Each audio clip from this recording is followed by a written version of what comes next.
Tyler had never been the musical type. At 32 years old, he spent his days writing computer code and fixing software bugs.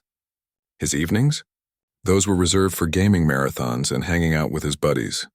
The closest he'd ever come to making music was that awful recorder phase everyone had to suffer through in elementary school. Oh, and there was that one semester in college when he thought learning guitar would make him look cool. That lasted about 3 weeks before the guitar ended up collecting dust in his closet. So when his best friend Ryan threw out that challenge on a random Friday night, nobody took it seriously.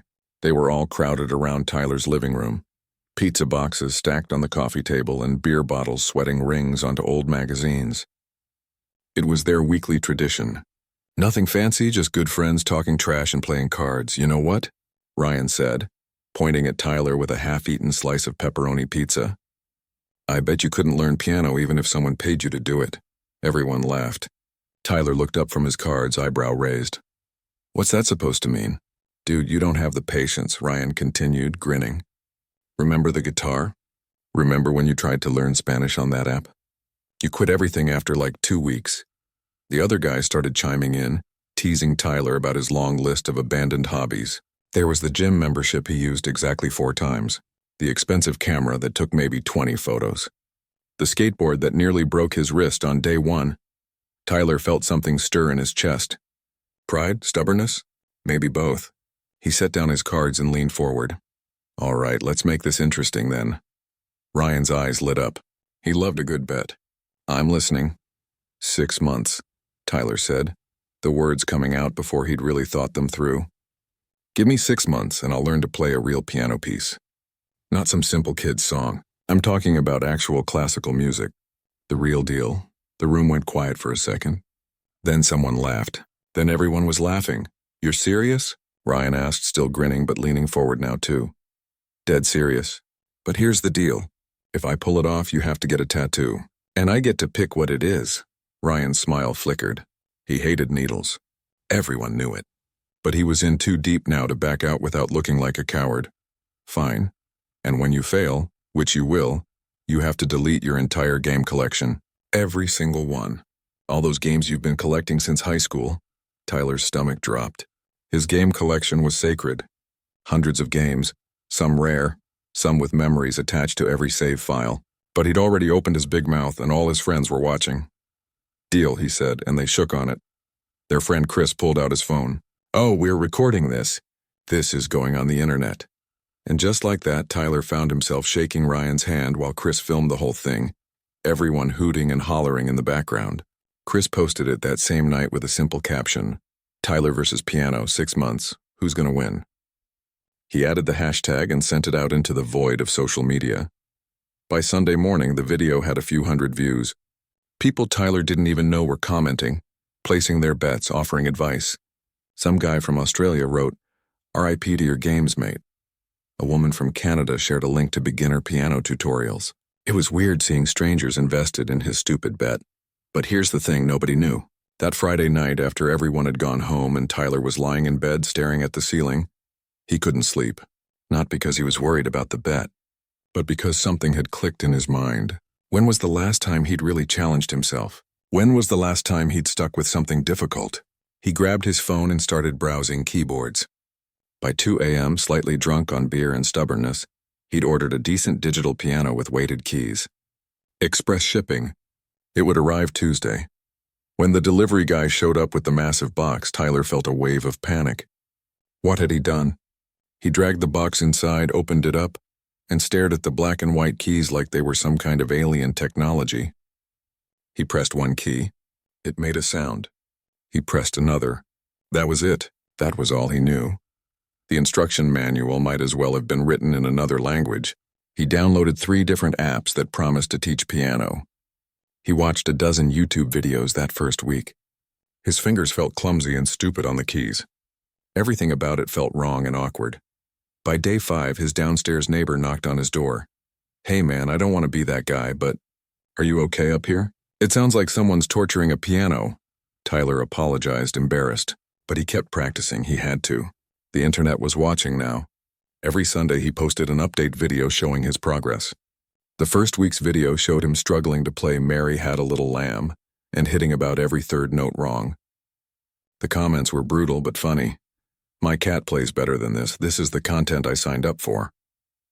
6 months isn't enough, buddy. You need 6 years, but some comments were encouraging. People shared their own stories of learning instruments as adults. A retired teacher offered tips. Someone sent him a link to free online lessons. Week 2 was worse than week 1. His fingers hurt. His back hurt from sitting with terrible posture. He couldn't get his left hand and right hand to do different things at the same time. It felt impossible. His brain couldn't process the information fast enough.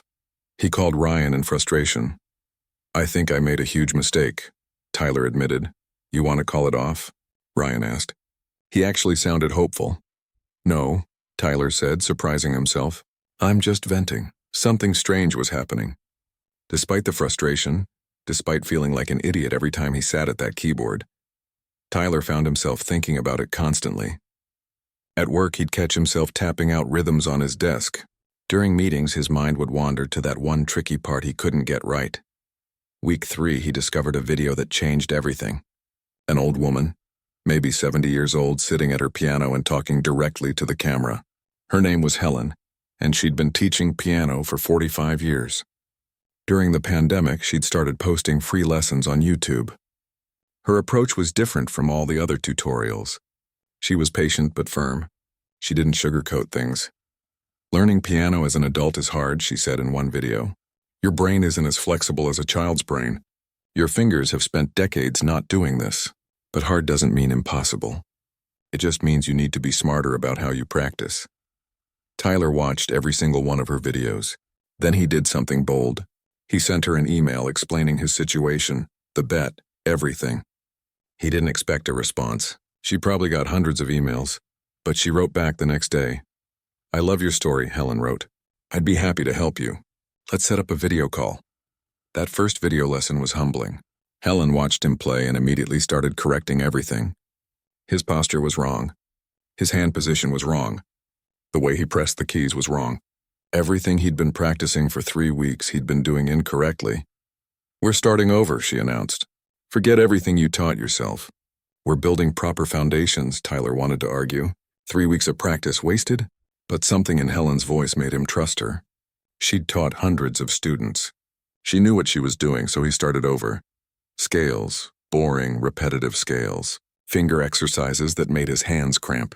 Posture drills. It was the opposite of fun. But Helen was available every few days for video calls, checking his progress, correcting his mistakes. And slowly, very slowly, Tyler started to improve. By the end of month 1, he could play simple songs without looking at his hands. Nothing impressive, but it was progress.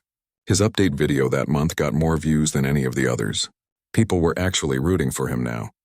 The comment section had turned into a supportive community, but Tyler knew the truth. He was still a complete beginner. He had 5 months left and no idea if he could actually pull this off. The bet that started as a joke was becoming the realest thing in his life. Month 2 hit Tyler like a brick wall. Helen had moved him past the beginner exercises and into actual music theory. Suddenly, it wasn't just about pressing the right keys. He had to understand why certain notes went together. He had to read sheet music fluently. He had to think about rhythm and timing and dynamics and 100 other things his brain wasn't ready for. "I feel like I'm learning a new language," he told Helen during one of their video sessions. "You are," she replied simply. "Music is a language. And like any language, you can't skip the grammar if you want to speak it properly." His practice sessions stretched longer. 3 hours before work became his new normal. He'd wake up at 5 in the morning, make coffee, and sit at the keyboard while the sun came up. His neighbors had stopped complaining because they'd seen his videos online. The guy downstairs actually knocked on his door one morning to bring him earplugs as a joke and wish him luck. Work started to suffer, though. Tyler would zone out during meetings, thinking about chord progressions. His boss called him in one day, concerned. "Is everything okay? You seem distracted lately." Tyler almost laughed. How could he explain that a stupid bet had taken over his life? That he was becoming obsessed with an instrument he couldn't even play properly 2 months ago? "I'm fine," he said. "Just dealing with some personal stuff. I'll refocus," but he didn't refocus. Not really. After work, instead of gaming with his friends online like he used to, he'd practice for another 3 hours. His hands hurt constantly. His shoulders were tight from tension. He developed a callus on his right pinky finger that he wore like a badge of honor. Ryan started to worry. He called Tyler one evening. "Dude, we haven't hung out in weeks. You missed game night twice. Are you okay?" "I'm practicing," Tyler said, phone wedged between his ear and shoulder while his fingers ran through scales. "It's just a bet, man. You don't have to kill yourself over it." "I know." But it wasn't just a bet anymore, and Tyler knew it. Something had shifted. When he sat at the piano now, the world got quiet. Work stress disappeared. The constant noise in his head shut off. For those hours of practice, nothing else existed except the music and the challenge of getting better. His weekly update videos were getting more popular. By week 6, he had over 50,000 followers. People sent him messages sharing their own stories. A 45-year-old accountant wrote that Tyler's videos inspired him to finally buy that violin he'd always wanted. A retired veteran commented that he'd started drum lessons. A single mom posted that she was taking voice classes after years of telling herself she was too old. Tyler read every message, blown away that his silly journey meant something to strangers. Helen noticed the change in him during their lessons. "You're not playing for the bet anymore, are you?" she asked one evening. Tyler paused, his hands hovering over the keys. "Is it that obvious?" "Very. You've stopped asking me how long until you're good enough to win. Now you ask me how to make passages more expressive. That's the difference between someone learning a party trick and someone learning music." She was right. The bet had become background noise. What mattered now was the feeling he got when he finally nailed a difficult section. The satisfaction of hearing something beautiful come from his own hands. The meditation-like state he'd enter during practice. But Helen had a surprise for him as month 3 began. "We need to choose your piece now," she announced during their video call. "The piece you'll perform at the 6-month mark." "Right," Tyler said. He'd been so focused on learning basics that he'd almost forgotten about the actual goal. "What are you thinking?" "Something simple, right?" Helen smiled in that way that made Tyler nervous. She adjusted her glasses and pulled out a sheet of music, holding it up to her camera. Chopin's Nocturne in E-flat major, Opus 9, number 2. Tyler stared at the screen. The sheet music looked like a foreign language. The notes were everywhere, up and down the staff in patterns that made his eyes hurt. "You're joking," he said. "Helen, I've been playing for 2 months. That looks impossible." "It is impossible for where you are now," she agreed. "But you have 4 months left. With dedicated practice and proper guidance, you can do this. I wouldn't suggest it if I didn't believe in you." "But why this piece? Why not something easier?" Helen leaned forward and her expression became serious. "Because this piece will teach you everything you need to know about playing piano with feeling. It's not just about hitting the right notes. This nocturne requires emotion, control, and artistry. If you can play this, you won't just win your bet. You'll actually be a pianist." Tyler downloaded the sheet music after their call and stared at it for an hour. It was the most beautiful thing he'd ever heard when he looked it up on YouTube. It was also the most complicated piece of music he'd ever seen. The left hand alone did things he didn't know were possible. "I'm screwed," he muttered to himself. But the next morning he started practicing it anyway. Helen had broken it down into tiny sections. "We'll learn 4 measures at a time," she'd said. "Slow and perfect. Speed comes later." The first week with the nocturne was brutal. His left hand couldn't hold the rhythm while his right hand played the melody. The notes that seemed so beautiful when professionals played them sounded clunky and mechanical when Tyler tried. He recorded himself and wanted to cry at how bad it sounded. His update video that week was honest. "I don't know if I can do this," he told his followers, showing them the sheet music and playing his choppy, rough attempt. "This might be the thing that finally breaks me." The comment section exploded with support. "You've come so far already. 2 months ago you couldn't play Mary Had a Little Lamb. Look at you now. Even attempting this piece is impressive. Keep going." A professional pianist even commented, "Your technique has improved dramatically. Don't give up. This piece is difficult but not impossible for you." Tyler screenshot that comment and looked at it every time he wanted to quit. Week after week, he chipped away at the nocturne, measure by measure, section by section. Some days he'd practice one 4-measure phrase for 2 hours straight, playing it slowly, then slightly faster, then at tempo, then with dynamics, then with feeling. Helen was relentless during their lessons. She'd make him play the same section 10 times if it wasn't right. "Again," she'd say. "Again. Better. But again. Good. Now again with more softness in the left hand." Tyler developed a new respect for professional musicians. What looked effortless on YouTube was the result of thousands of hours of this exact kind of grinding practice. His romantic notion of musical talent being natural and easy evaporated. This was work. Hard, repetitive, frustrating work. But something magical started happening around week 11. The pieces he'd been practicing separately started connecting. The left-hand pattern that seemed impossible became automatic. His right hand found the melody's shape. The music started flowing instead of stuttering. He was playing a section one evening, lost in concentration, when he realized something. He wasn't reading the sheet music anymore. His fingers knew where to go.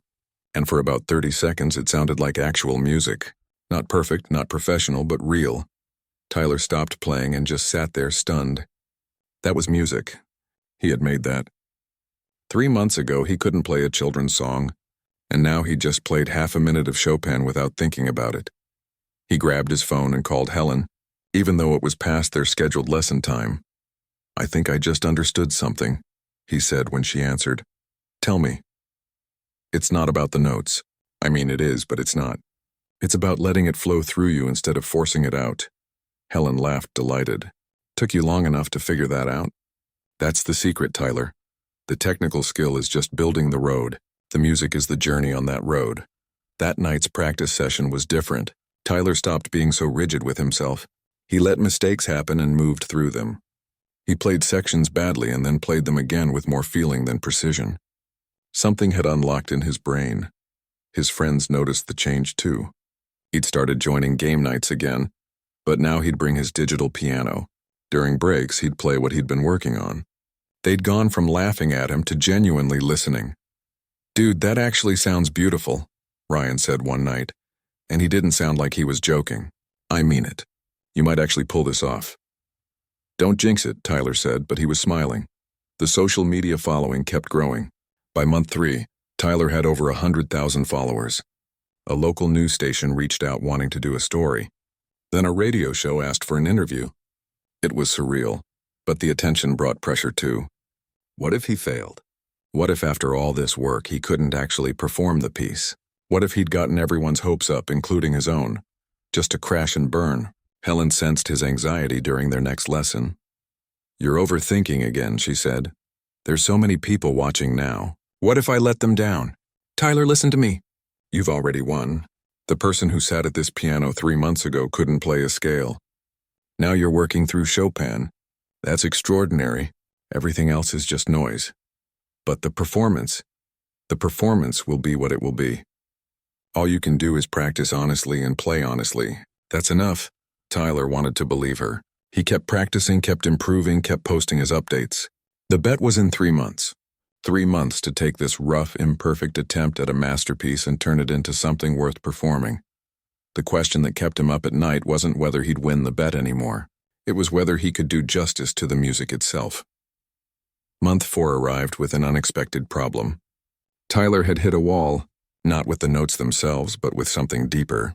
The nocturne was technically coming together, but it sounded empty, mechanical, like a computer playing music instead of a human being expressing something real. Helen noticed it immediately during their weekly video call. "You're playing it correctly," she said, her face serious on the screen. "Every note is right. Your timing is good. Your dynamics are improving. But Tyler, where's the emotion? Where's the story?" "I don't understand," Tyler said, frustrated. "I'm playing what's written on the page." That's exactly the problem. Chopin didn't write notes on a page. He wrote feelings. Pain and beauty and longing and hope. You're reading the words, but you're not understanding what he's trying to say. Tyler felt lost. How could he express emotions through music when he barely understood music itself? He'd spent 4 months learning the language, and now Helen was telling him he needed to write poetry. "I don't know how to do that," he admitted. Helen was quiet for a moment. Then she asked something unexpected. "Why did you start this journey, Tyler?" "Really, forget the bet. What made you keep going?" Tyler thought about it. The bet had been a joke, but somewhere along the way the piano had become his escape from a life that felt stuck. The routine of work, eat, sleep, repeat had been numbing him. The piano woke something up, I guess. "I was going through life on autopilot," he said slowly. Nothing felt real anymore. Everything was just obligations and distractions. But when I sit here, when I play, I feel like I'm actually present, like I'm actually feeling something. Good, Helen said, nodding. That's what you need to put into the music. Chopin wrote this nocturne about longing, about beauty that makes you ache, about moments that are fleeting and precious. Play it like you're sharing that feeling with someone. The next practice session, Tyler approached the nocturne differently. Instead of thinking about hitting the right notes, he thought about the best sunset he'd ever seen. The one that made him stop walking and just stare. He thought about the feeling of missing someone, the bittersweet happiness of a memory that makes you smile and sad at the same time. He played and something changed.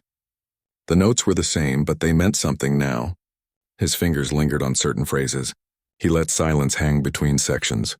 The music breathed. When he finished, he sat there stunned. That was it.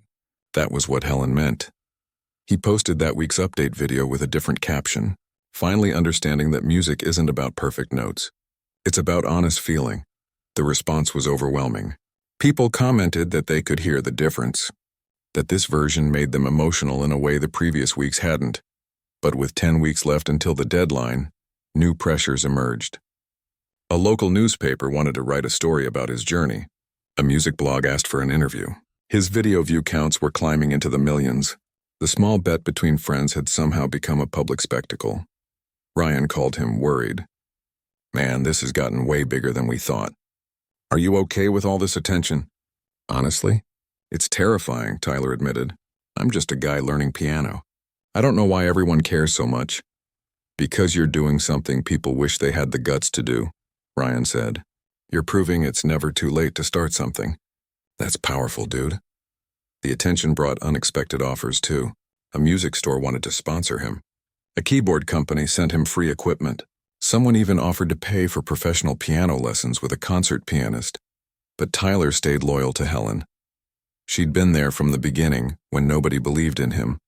When he couldn't even play a simple scale correctly, switching teachers now would feel like a betrayal.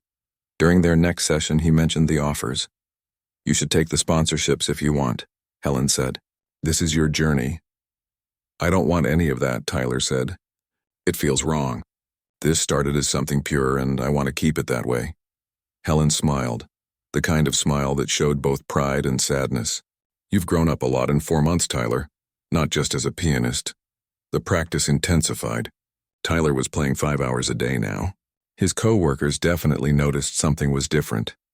During his lunch break, he'd find a conference room and practice finger exercises on his desk. His boss pulled him aside again. Tyler, I've been watching your videos, she said. The whole office has.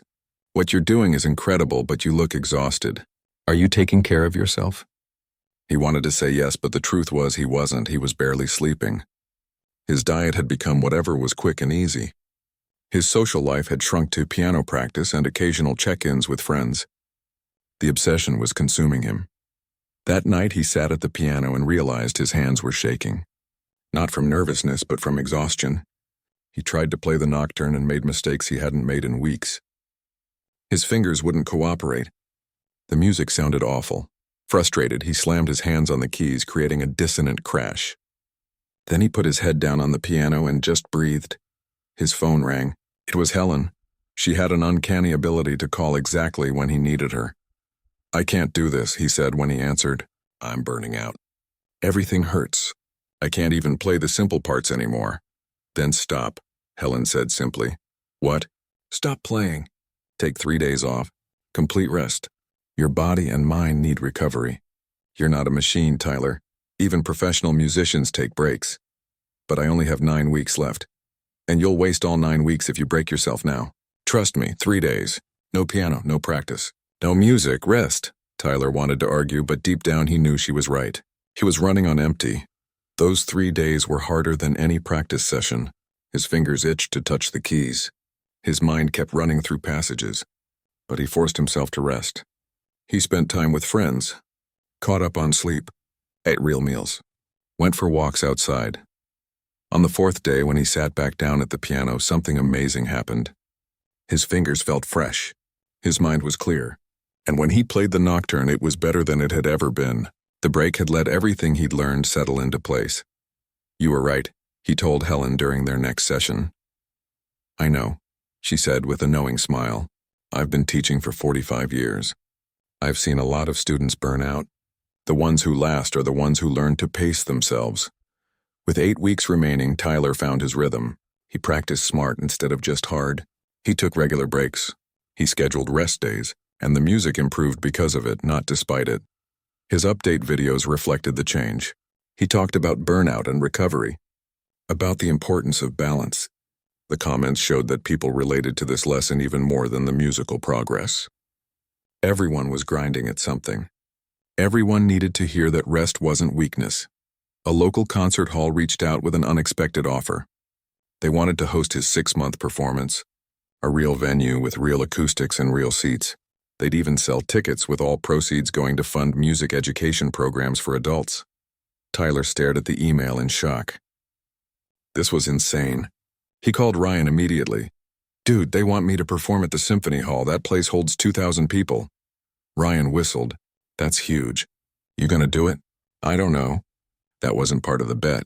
The bet was just playing the piece. Now there's tickets and press and expectations. Tyler, do you want to do it?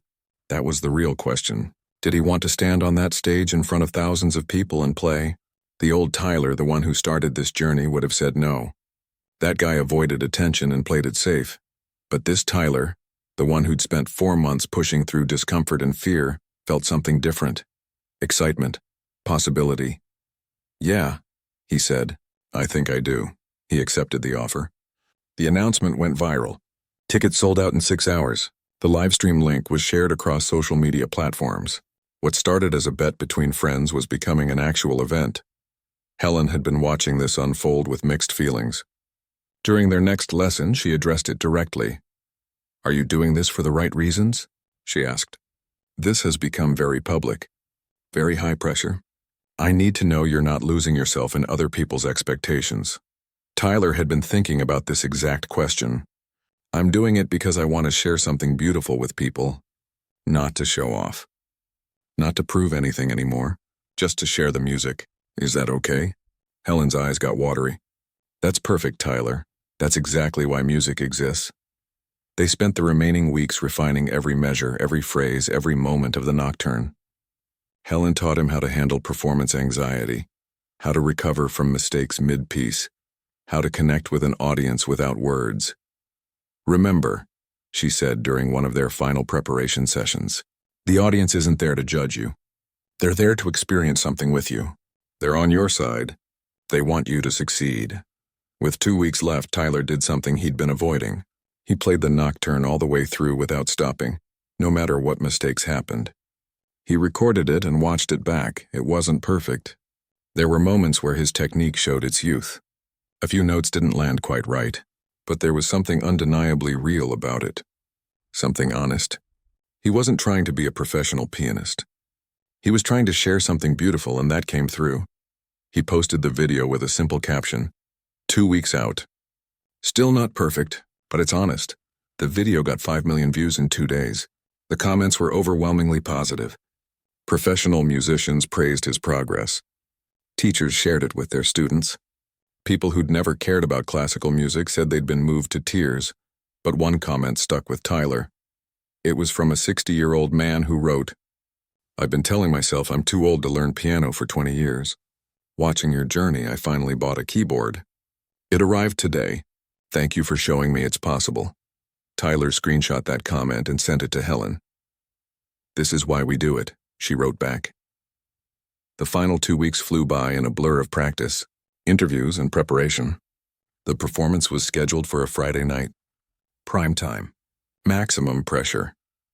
Tyler tried not to think about the 2,000 people who'd be watching in person, or the 1 million+ who'd be streaming online. He tried not to think about the press coverage or the expectations. He just thought about the music and what it meant to him, about the journey from complete beginner to this moment, about proving that transformation was possible at any age.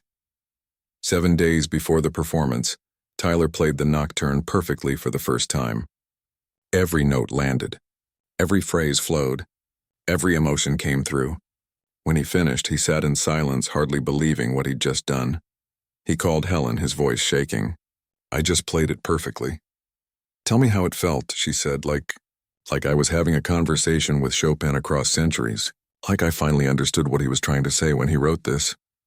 Good, Helen said, and he could hear the pride in her voice. Now forget that perfect version. Don't chase perfection in the performance. Chase connection. Chase honesty. That's what people need to feel. 1 week until the performance.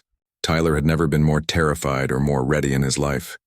The final week felt both impossibly long and terrifyingly short. Tyler woke up each morning with his heart racing, equally excited and panicked about what was coming. The Symphony Hall performance was Friday night. 5 days away, then 4, then 3. Monday morning, something unexpected happened. Tyler was scrolling through his social media when he saw a message from someone named Patricia Rodriguez. The name didn't sound familiar, but when he opened it, his breath caught. Hi, Tyler. You don't know me, but I'm a 72-year-old widow who started learning guitar after watching your first video 6 months ago. I thought I was too old. I thought my hands were too stiff and my brain too slow. But you showed me that starting is what matters. I just wanted to thank you before your big performance. You changed my life. Tyler read the message 3 times. Then he read through more of his DMs. There were hundreds he'd never opened. A teacher who'd gone back to school to finish her degree. A man who'd started therapy after years of avoiding it. A teenager who'd joined a community theater despite crippling stage fright. His journey wasn't just about piano anymore. It had become permission for other people to chase their own impossible things. He spent that morning reading through messages and crying. Not sad tears, but the kind that come when you realize you've accidentally done something meaningful. He hadn't set out to inspire anyone. He'd just been stubborn enough to follow through on a dumb bet. That afternoon, Helen called for their daily check-in. How are you feeling? She asked. Overwhelmed, Tyler admitted. Not about the piano part. About everything else. All these people are watching and hoping and projecting their own dreams onto this. What if I let them down? Tyler, listen to me carefully, Helen said, her voice firm. You cannot carry everyone's expectations. That's not your burden. Your only job on Friday is to walk onto that stage and play honestly. That's it. Whatever happens after that, whatever people feel or don't feel, that's their journey, not yours. But, no buts. You've worked incredibly hard. You've earned the right to enjoy this moment instead of being crushed by it. Promise me you'll remember that when you're standing on that stage. I promise, Tyler said, though he wasn't sure he believed himself. Tuesday brought another surprise. Tyler's boss called him into her office. He braced himself for bad news. His work performance had definitely slipped these past months. Sit down, she said, gesturing to a chair. I wanted to talk to you before Friday. I know my work hasn't been great lately, Tyler started, but she held up her hand. Actually, I wanted to tell you that we're all incredibly proud of you. The whole company. We've been watching your journey, and it's been inspiring to see someone push themselves like this. Tyler blinked, surprised. Really? Really? And we want you to know that Friday is a personal day. No work, no stress. We want you fully focused on your performance. The whole office is planning to watch the live stream. Tyler felt his throat tighten with emotion. Thank you. That means a lot. One more thing, she said, pulling out an envelope. The company wanted to do something for you. Inside was a check made out to Helen's Music Foundation. $5,000. We heard she teaches for free, his boss explained. We wanted to support her work. And yours, Tyler couldn't speak. He just nodded, overwhelmed. That evening he had dinner with Ryan and their other friends. They'd made it a tradition, this weekly gathering, but tonight felt different. Everyone was looking at Tyler differently. Not mocking anymore, not even just supportive. They looked at him with genuine respect. Man, I owe you an apology, Ryan said halfway through the meal. When I made that bet, I was being a jerk. I was making fun of you for quitting things. I never thought you'd actually do it, and I definitely never thought it would turn into all this. You don't need to apologize, Tyler said. That bet was the best thing that ever happened to me. Still, I want you to know I'm proud of you. We all are. Their friend Chris, who'd recorded the original handshake video, raised his beer. To Tyler, for showing us all what commitment actually looks like. They clinked glasses, and Tyler felt a wave of gratitude for these people who'd seen him at his worst and his best and stuck around for both. Wednesday morning, Tyler received a phone call that changed everything. The number showed a New York area code. Is this Tyler? A woman's voice asked, "Yes? My name is Victoria Chen. I'm a talent producer for a major morning show. We'd love to have you on after your performance Friday. We want to tell your story nationally." Tyler's mind went blank. A national morning show? Millions of viewers? I need to think about it, he managed to say. Of course. We'll send you the details. Congratulations on your journey. It's truly remarkable. After hanging up, Tyler sat in silence. This had spiraled so far beyond what he'd imagined. He called Helen, needing her perspective. "They want me on national television," he told her. "Helen, I'm just a regular guy who learned piano. I'm not special." "That's exactly why you're special," Helen said gently. "Most inspiring stories aren't about prodigies or natural talents. They're about ordinary people doing extraordinary things through sheer will. You represent possibility, Tyler. That's powerful. But what if I mess up the performance? What if it's terrible? Then it's terrible. And you still accomplish something amazing. You learned to play Chopin in 6 months, starting from zero. Do you understand how remarkable that is? Win or lose, perfect or imperfect, you've already succeeded." Thursday was the longest day of Tyler's life. The performance was tomorrow, 24 hours away. He practiced lightly, not wanting to overtrain. Helen had warned him that too much practice at this stage would make him stale. "Trust your preparation," she'd said. "Your fingers know what to do. Your heart knows what to feel. Trust that." But trusting was hard. Tyler spent the day in a fog of anxiety and anticipation. He tried to distract himself with TV, with games, with anything. Nothing worked. The clock moved impossibly slowly. That evening, there was a knock on his door. When he opened it, Ryan stood there with a bag of takeout and a six-pack. "Figured you shouldn't be alone tonight," Ryan said. They ate Thai food on Tyler's couch and didn't talk about the performance. They talked about old times, stupid things they'd done in college, plans for next summer. Normal friend stuff. It was exactly what Tyler needed. Before leaving, Ryan pulled an envelope from his pocket. "Don't open this until after the performance," he said. "Win or lose, perfect or disaster, you open this after. Deal?" "Deal," Tyler said, curious but willing to wait. After Ryan left, Tyler sat at his piano. He didn't practice. He just played through the nocturne once, slowly, feeling each note, saying goodbye to the journey and hello to whatever came next. Friday morning arrived with rain. Tyler watched it streak down his apartment windows and felt oddly calm. After 6 months of anxiety and pressure and constant pushing, he'd entered some zone beyond nervousness. Acceptance, maybe, or surrender. His phone exploded with messages. Good luck texts from coworkers, family, friends, encouraging DMs from followers around the world. Even strangers on social media were posting about the performance, calling it inspirational before it had even happened. Helen called at noon. "How are you feeling?" "Weirdly okay," Tyler said. "I think I'm too tired to be nervous anymore," she laughed. "Good. That's actually the perfect state for performing. Remember, this isn't about being perfect. It's about being present. Every note you play, be there with it. Don't think ahead. Don't think back. Just be in each moment. What if my mind goes blank? What if I forget the piece?" Then you stop, breathe, and start again from where you remember. The audience will understand. They're human too. They've all forgotten things. They've all been scared. Your vulnerability is your strength, Tyler. Don't hide it. At 3 o'clock, Tyler started getting ready. He'd bought a simple black suit for the performance. Nothing fancy, but appropriate. Looking in the mirror, he barely recognized himself. Not because of the suit, but because of the person wearing it.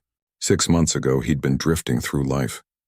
Now he was about to perform classical piano in front of thousands of people. The venue had arranged a car to pick him up at 5. The performance was at 8, but he needed time for sound check and to get comfortable with the piano he'd be playing. A real concert grand, the kind that cost more than a house. The drive to Symphony Hall felt surreal. The rain had stopped, leaving everything wet and shimmering. Tyler watched the city pass by his window and thought about all the small moments that had led here. The drunken bet, the first awful practice session, Helen's patient teaching, the breakthrough moments, the failures, the small victories. When the car pulled up to the venue, Tyler's calm shattered. There was a line of people outside, press with cameras, fans holding signs. He saw one that said, "You've already won." Another read, "Thanks for inspiring my mom to start piano." He took a deep breath and got out of the car. The next 2 hours were a blur. Meeting the venue staff, walking onto the empty stage and seeing 2,000 empty seats. The sound check. The feel of the concert grand under his fingers, so much more responsive than his digital keyboard. Helen arrived during sound check. Tyler had insisted the venue arrange her travel and accommodation. She was his guest of honor. When he saw her walk in, he nearly broke down crying. "Play it once for me," she said when she reached the stage. "Just for me, before the crowd arrives." So Tyler sat at that beautiful piano in that empty hall and played the nocturne for Helen. He messed up twice. His hands shook. But he played with everything he had, and when he finished, Helen walked onto the stage and hugged him. "Perfect," she whispered. "That was perfect. I made mistakes," Tyler said. "I know. That's why it was perfect." At 7:30, the doors opened. Tyler watched from backstage as thousands of people filed in. He saw Ryan and his friends take their seats in the third row. He saw his coworkers scattered throughout the audience. He saw his boss, his neighbors, people he'd never met but who'd followed his journey online. The live stream counter showed over 1 million people already watching. Waiting, 15 minutes until showtime. Tyler's hands were sweating. His heart hammered.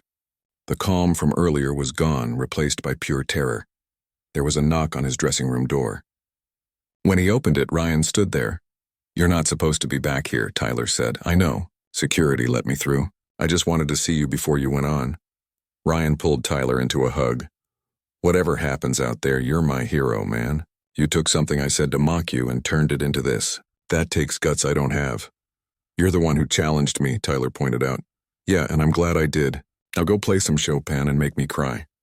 5 minutes to showtime. A stage manager appeared. "It's time." Tyler walked toward the stage, his legs somehow carrying him forward even though his brain was screaming to run. He could hear the crowd murmuring beyond the curtain. 2,000 people. 1 million more online, all waiting for him. He thought about Helen's words. Be present, be honest. Trust the journey. The house lights dimmed. The crowd quieted. Someone announced his name. Tyler walked onto the stage. The applause hit Tyler like a physical wave. 2,000 people on their feet, clapping before he'd even played a single note. He walked across that massive stage toward the grand piano sitting in the spotlight, and his legs felt like they might give out with each step. He reached the piano bench and sat down carefully. The applause continued. Tyler looked out at the audience, trying to find familiar faces in the glare of the stage lights. There was Ryan in the third row, grinning and giving him a thumbs up. Helen sat in the front row, her hands folded in her lap, her expression calm and encouraging. The applause slowly died down. The hall fell into complete silence. 2,000 people holding their breath, 1 million more watching through screens, all waiting for him to begin. Tyler's hands hovered over the keys. They were shaking. His mind went completely blank. For a terrifying second, he couldn't remember the first note. Not the first measure. Not the opening phrase, nothing. Panic started to rise in his chest. This was it. This was the moment he'd crash and burn in front of everyone. Then he caught Helen's eye. She wasn't worried. She was just watching him with that patient expression she'd had in every lesson. The same look she'd given him when he couldn't play a simple scale 6 months ago. The look that said, "I believe in you. Take your time." Tyler closed his eyes and took a deep breath. He thought about that first morning, waking up at 5 to practice while the sun rose. He thought about the calluses on his fingers, the hours of repetition, the breakthrough moments, the failures that taught him more than the successes. He thought about Patricia Rodriguez, the 72-year-old who'd started learning guitar because of him. About all those messages from people who'd found courage to start their own impossible journeys. This wasn't about perfection. It never had been. It was about showing up, about trying, about being honest. Tyler opened his eyes and placed his fingers on the keys. The first notes of Chopin's Nocturne in E-flat major filled the hall. The opening was soft, delicate. His right hand found the melody while his left hand established the gentle rhythm. For the first 8 measures, Tyler was completely present, not thinking about the audience, not worrying about mistakes, just playing. Then he hit a wrong note. Nothing major, but definitely wrong. The kind of mistake that would be obvious to anyone who knew the piece. Tyler's heart skipped, but he didn't stop. He kept going, letting the mistake fade into the next phrase. Helen had taught him this. Mistakes happen. Professional musicians make them too. The difference is they don't stop. They don't apologize. They just keep creating the music. The nocturne built in intensity. The middle section, the part that had given Tyler so much trouble for weeks, approached. His fingers knew the pattern now. The difficult runs that seemed impossible 3 months ago flowed naturally. Left hand holding the foundation while the right hand danced through the melody. Something shifted inside Tyler. He stopped being scared.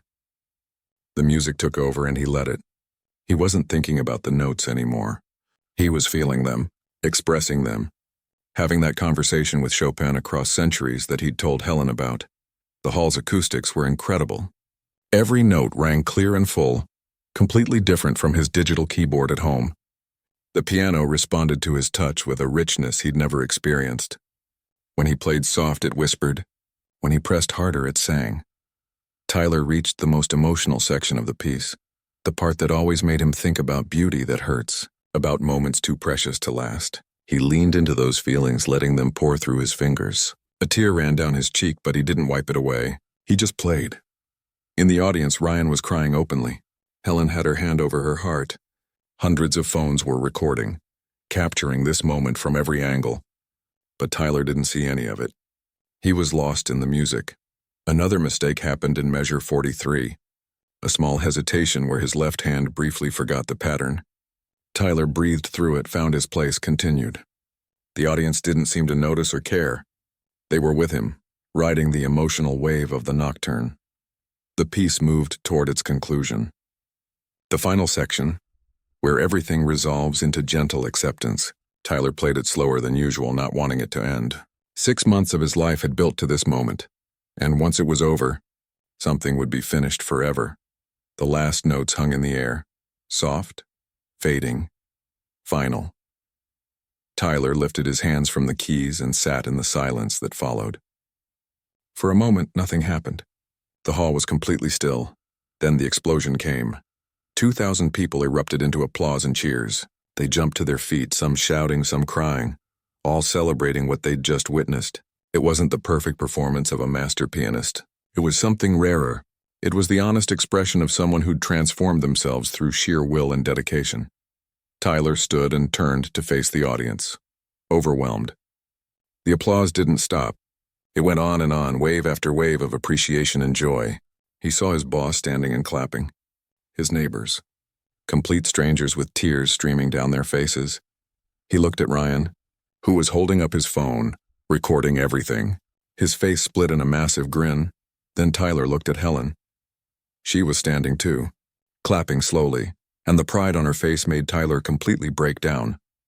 He covered his face with his hands and cried, 6 months of emotion pouring out all at once. The stage manager appeared from the wings, smiling. They want an encore. Tyler laughed through his tears. I don't know anything else. Then play it again, the stage manager suggested, so Tyler did. He sat back down at that beautiful piano and played the nocturne again, and this time he didn't make any mistakes. This time his hands were steady and his heart was full, and the music was exactly what it was meant to be. When he finished the second time, the applause was even louder. Backstage, after the curtain had closed and the lights had come up, Tyler was swarmed by people. Press asking for interviews, venue staff congratulating him, his friends pushing through the crowd to hug him. Helen reached him last, and when she did, she just took his hands in hers. You did it, she said simply. We did it, Tyler corrected. I couldn't have done any of this without you. No, Tyler, I taught you technique. You brought the music. That was all you. Ryan appeared with the envelope from the night before. Okay, now you can open this. Tyler tore it open. Inside was a gift certificate to a tattoo parlor and a note that read, You won the bet fair and square. But I'm getting the tattoo anyway. You pick the design, but I already know what I want. Thanks for showing me what real commitment looks like. Ryan.